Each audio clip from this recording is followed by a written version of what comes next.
Öksürüğe ne iyi gelir? Öksürük için bilinmesi gereken en önemli konulardan biri öksürüğün bir savunma sistemi olduğu, öksürüğü geçirmek yerine öksürüğe etken olan nedenlerin tespit edilip tedavi edilmesidir.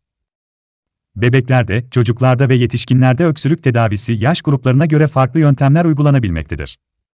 Sizde için öksürüğe iyi gelen şeyler ve nasıl geçireceğinize dair bilgiler hazırladık.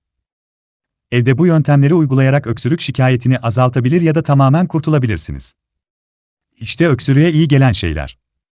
Ayva çayı, ekinezya çayı, yaseminli portakal çayı, kuşburnu çayı, sütlü bal, ıhlamur, zencefil, ada çayı, pekmez, pastil. Günde en az 2 litre su. Zerdeçal ve zencefil.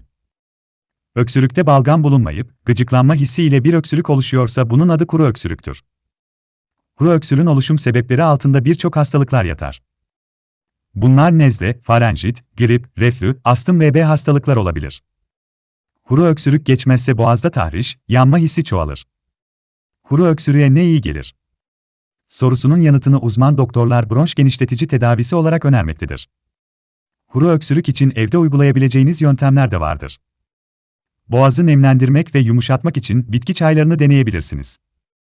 Ihlamur, ekinezya, papatya, ada çayı, yasemin çayı içmek iyi gelecektir. Onun yanında ılık su ile bal karışımı ya da süt ile bal karışımı içmek kuru öksürüğe iyi gelen yöntemlerdendir.